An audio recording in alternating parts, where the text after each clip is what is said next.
اعوذ باللہ من الشیطان اللعین الرجیم بسم اللہ الرحمن الرحیم۔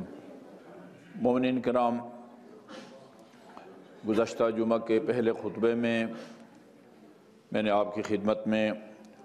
وہ روایت بیان کی جس میں معصوم نے معرفت کے بعد معرفت میں تمام اصول عقائد آ جاتے ہیں۔ اللہ کا اقرار، اللہ کی وحدانیت کا اقرار، عدل الہی کا اقرار، نبوت و امامت اور قیامت کا اقرار، یہ اصول دین کہلاتے ہیں کہ جن میں توحید اور نبوت اور معاد یعنی قیامت یہ اصول اسلام کہلاتے ہیں، اور عدل اور امامت ہمارے نزدیک یہ اصول مذہب کہلاتے ہیں۔ ان کے اقرار کے بغیر انسان مومن نہیں کہلا سکتا، نہ اس کی عبادات خدا کی بارگاہ میں قبول ہے، نہ وہ جنت کا حقدار بن سکتا ہے۔ عقائد جو کہ انسان کی عملی زندگی اور عبادات کی اساس اور بنیاد ہے، اس کے بعد معصوم نے فرمایا کہ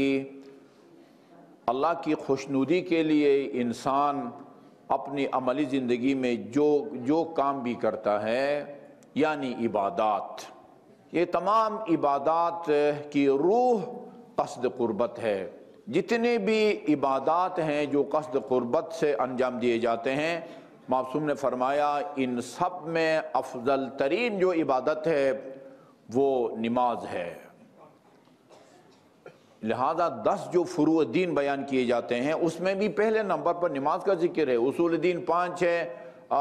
وہ توحید، عدل، نبوت، امامت اور قیامت، اور فروع دین 10 ہیں جو دین کے لیے شاخوں کی حیثیت رکھتے ہیں اور ان کا تعلق ہماری عملی زندگی سے ہے۔ ان میں سب سے پہلی جو فرع ہے وہ نماز ہے۔ نماز کے بارے میں 2 قسم کے خطاب ہیں۔ ایک خطاب میں بغیر کسی استثناء کے تمام لوگوں سے کہا گیا ہے کہ اللہ تعالیٰ کی اطاعت کرو، نماز پڑھو، اقیموا الصلاۃ وآتوا الزکوٰۃ، اقیموا الصلاۃ وآتوا الزکوٰۃ، پتہ نہیں کتنی دفعہ قرآن میں اقیموا الصلاۃ وآتوا الزکوٰۃ کا لفظ استعمال ہوا ہے۔ لیکن دوسرے خطاب میں امت کے علاوہ خصوصیت کے ساتھ اللہ تعالیٰ نے ہم کو نماز پڑھنے کا حکم دیا ہے۔ فَكَانَ رَسُولُ اللَّهِ يَجِيعُ عَلَى بَابِ عَلِيٍّ وَفَاطِمَةٍ بَعْدَ نُزُولِ هَذِهِ الْآيَةِ۔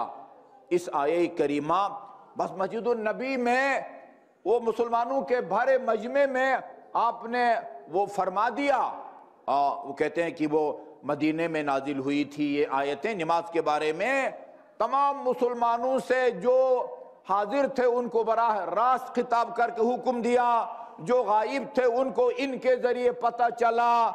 جی۔ اس کے بعد لیکن پھر کسی اور مسلمان کے دروازے پر جا کے الگ سے خصوصیت کے ساتھ اور سپیشل نہیں کہا دیکھو اللہ تعالیٰ کی طرف سے تمہیں حکم ہے نماز ضرور پڑھو، لیکن صرف اہل بیت اطہار علیہ السلام کے بارے میں فَكَانَ رَسُولُ اللَّهِ يَجِيعُ عَلَى بَابِ عَلِيٍّ وَفَاطِمَةٍ بَعْدَ نُزُولِ هَذِهِ الْآيَةِ وَأَمْرَ بِالصَّلَاةِ، أَمْرَكَ بِالصَّلَاةِ۔ اس آیے کریمہ کے نازل ہونے کے بعد رسول خدا صلی اللہ علیہ وآلہ وسلم مسلسل 9 مہینے تک امیر المومنین اور خاتون جنت علیہ السلام کے دروازے پر تشریف لاتے تھے، اور ہر نماز کے موقع پر اور دن میں 5 مرتبہ آتے تھے اور فرماتے ہیں الصلاۃ رحمکم اللہ، الصلاۃ رحمکم اللہ۔ یہ یعنی تصور نہیں کیا جا سکتا کہ عام مسلمانوں سے خطاب میں جس نماز کا حکم دیا گیا ہے اس کی انجام اہل بیت اطہار اپنے آپ کو اس خطاب سے مستثنا سمجھتے ہوں، نہیں،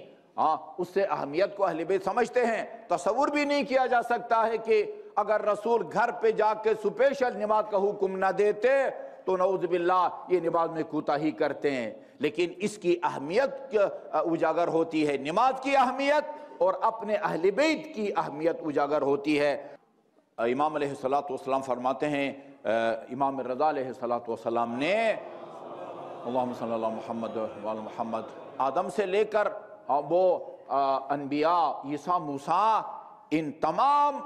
نبیوں کی امتوں کو، ان کی ذریتوں کو اور ان کی اولاد کو،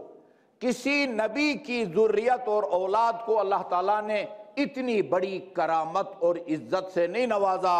جتنا اہل بیت اطہار نبی کی ذریت اور اولاد کو نوازا، کہ ان حضرت کو لی حکم تھا کہ ہر نماز کے موقع پر جائیں، اور جہاں عمومی طور پر مسلمانوں کے ساتھ اہل بیت کو نماز کا حکم دیا گیا ہے، خصوصیت کے ساتھ جا کے اہل بیت کے در پر جا کے نماز کی وصیت فرماتے تھے۔ اسی لیے امام جعفر صادق علیہ السلام نے فرمایا